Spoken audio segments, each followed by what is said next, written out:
How a romance novel saved the galaxy by Ariana Daralte.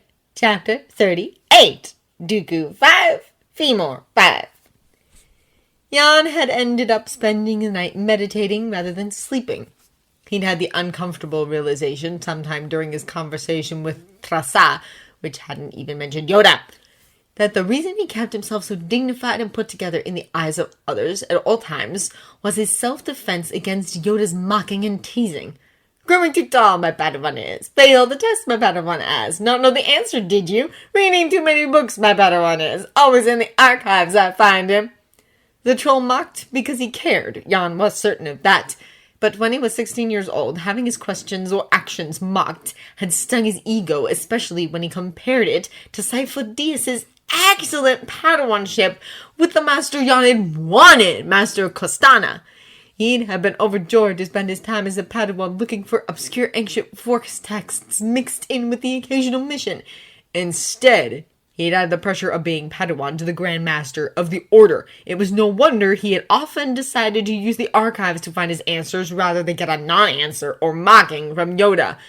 His meditation had revealed he'd done the opposite with his Padawans, always giving them his honest opinions about their progress and straightforward answers, or at least pointing them towards where they could find those answers in the archives. He didn't sugarcoat his critiques either, though he always did them in private, a courtesy Yoda hadn't always granted him. This method seemed to have suited Rael, but not Qui-Gon or Kamari. He sighed and took another sip of the frankly mediocre calf the Mandalorians kept on hand. Not that he was going to tell Jester that. Jan suspected they didn't care much how it tasted since they all loaded it up with an alarming amount of spices. He had tried the shig, which was something like a cross between a tisana and a tea, but found he didn't like the tartness. Old Aunt Law took a seat across from him at the communal table near the courtyard of their quarters. He took a long sip of his spiced calf before studying Jan critically. You all right there, Dooku? Jan had discovered last night, when La sat in on his debrief of Obi-Wan, that the Mandalorian was observant, showed a lot of self-restraint, and above all, kind. He was obviously very annoyed with Qui-Gon, but his concerns were wholly focused on Obi-Wan, both talking about how amazing he had been on the way to and on Bandamere, and also trying to spare Obi-Wan from reliving anything too traumatic. Jan had been relieved that La had been there to provide support, especially since his debrief mostly consisted of reading questions from Trasa he'd written down on a pad. You ought to talk to a mind healer at the temple tomorrow afternoon, young one, he'd said near the end. Obi-Wan had looked upset. Why? Because you've been through a traumatic experience and they want to check that you're okay, La had said when Jan had floundered for an answer. I was actually going to set you up to talk to a therapist here, but a Jedi mind healer would be better. He had nodded his head towards Jan, who was grateful for the explanation. He'd had to pretty much order Kamari to calm a mind healer while he was doing this debriefing.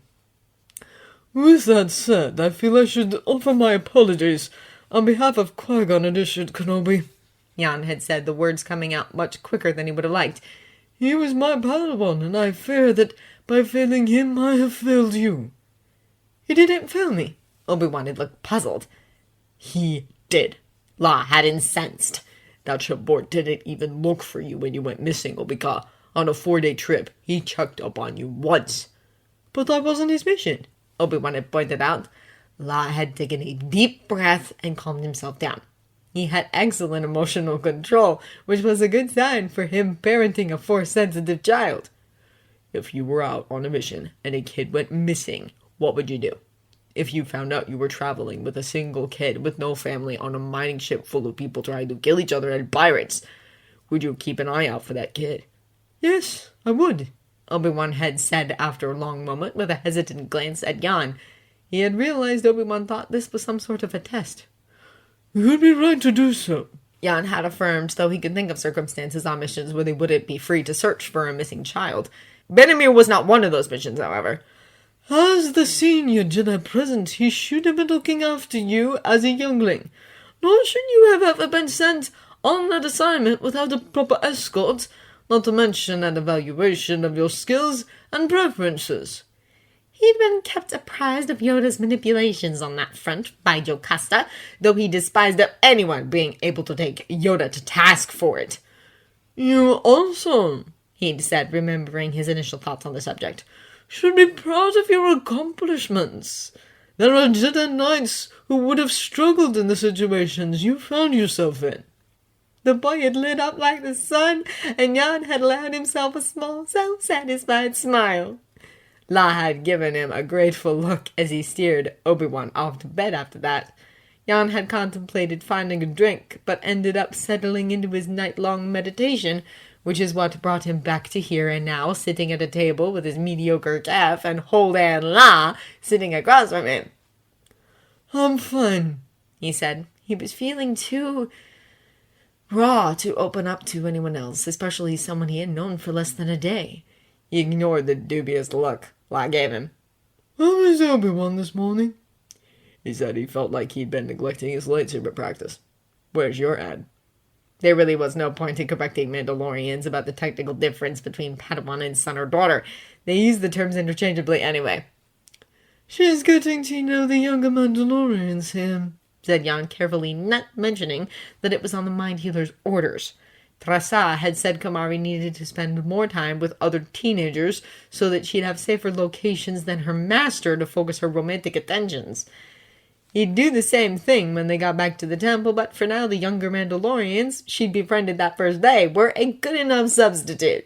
He just hoped she wasn't spending the entire day brawling with them. Your ad isn't training out in the open, but Obi-Wan and Fett are having a fun time training in one of the courtyards, offered La. What does Jango have to do with lightsaber practice? Jan asked, puzzled. La laughed. Oh, they're playing some sort of game, seeing who could get the most ricochets off Beskar and Obi-Wan's lightsaber in order to make some trick shots. How do you know that? La tapped his vambrace where his comm was. My Vone are keeping me updated. I don't think you Jedi can do much right now without it being reported by someone. He seemed a tad bit apologetic about the continuing Mandalorian obsession. Jan sighed. Are they at least using the lowest lightsaber and blaster settings? Yes. Neither Fett nor my ad are stupid. He leave them to it then. It sounded like a decent training exercise. Femor followed the Mandalorian that Jaster had called to escort him to Dooku. His mind was far away, ignoring the looks he was getting from interested Mandos, but keeping his eyes peeled for ways out which didn't include a Mandalorian escort. The high walls at the edges of the compound would be easy to scale with the Force. The trouble would be getting off planets when he was limited to public transport. He was shown into a small courtyard which seemed to mimic the layout of the larger areas of the compound, with rooms surrounding a courtyard. Master Dooku was sat at a long table under an awning to one side, talking to a Mandalorian with black hair. From the blank look on the Master's face when Femor approached, he didn't even recognize him. Femor had suspected that would be the case. "Grandmaster," he said with a bow, "the Mandalorian insisted I check in before I leave on my mission." Knight Femor, said Master Dooku after a moment. I don't think I've seen you in person for nearly a decade. "I don't think we've ever met," said Femor, forcing some good cheer into his voice.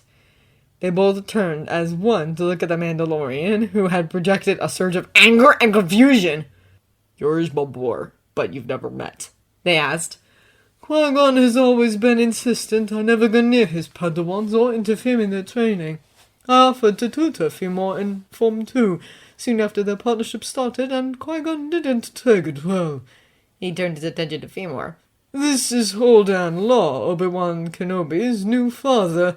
Despite Qui-Gon's instructions, I have observed you in the training stelis a few times. What form did you settle on in the end?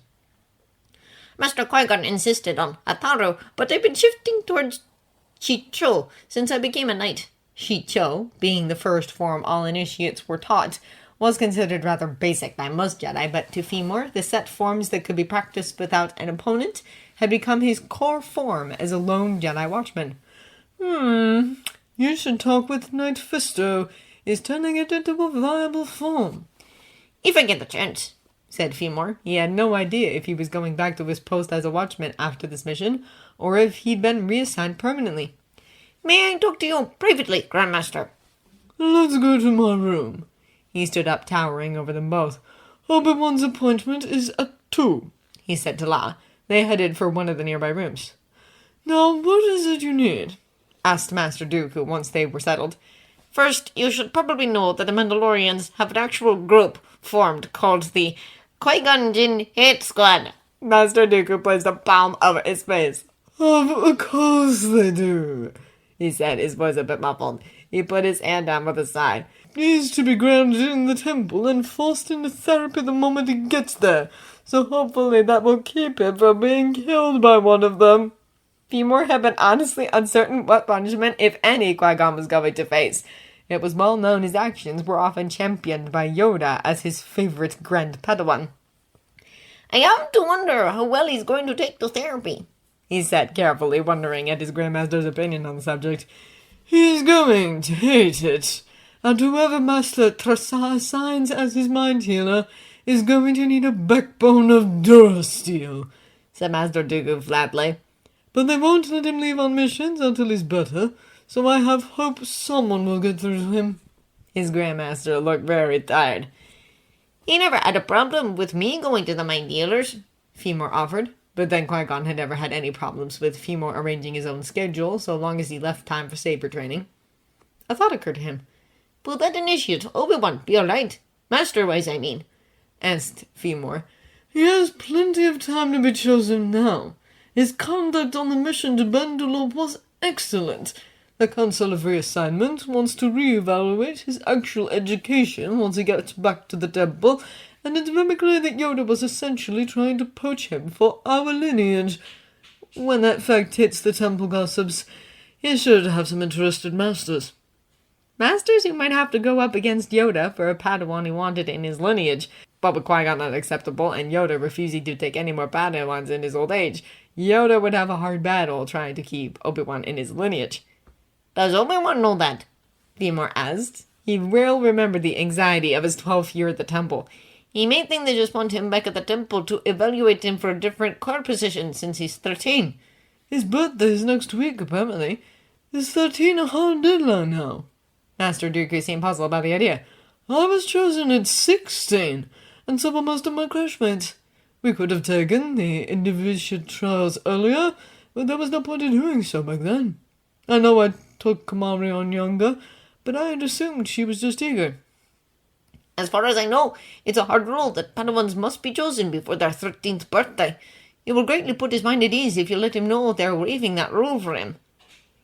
I shall do so then, said Master Dooku, still looking a bit appalled by the very idea.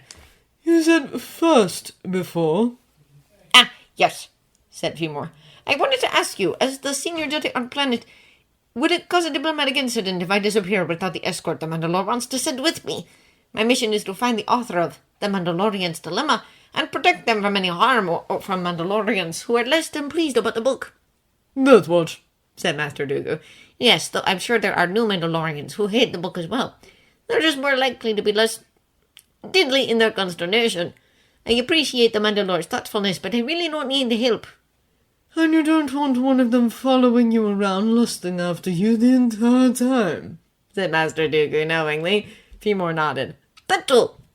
Well, helping my Grand Padawan escape is the least I can do. While Jester will be annoyed, I doubt it will cause much of an incident. Have you talked to Jocasta about your theories on the author's identity? Master Dooku was probably one of the few who casually talked to Madame New at all. Her iron rule of the archives had left its impression on successive generations of Jedi. No, Grandmaster. Well, see that you do. She undoubtedly has it narrowed down to a few candidates if it's a Jedi. Here is my com code, and here is Jocasta's. Thank you, Grandmaster. No thanks are needed, but they are accepted nonetheless. Master Dooku hesitated for a moment before speaking. Please keep in touch with me as well, Femur. I was wrong to let Qui-Gon keep me from contacting you, especially after you were knighted. Femur had to stop himself from gaping in disbelief. This was not the Master Dooku he had heard Qui-Gon rant about, or the strict forbidding man spoken of in temple gossip. I would like that, he admitted. Dooku granted him a small smile before it faded into his usual stern facade. Do you need to make your escape right away? character Chris owes me some data, but I hope to leave as soon as I have it. Very well. I'll gather up the knights for some lightsaber training out in one of the Mandalorian training areas during the next hour. That should distract them all enough for you to make it out. May the Force be with you.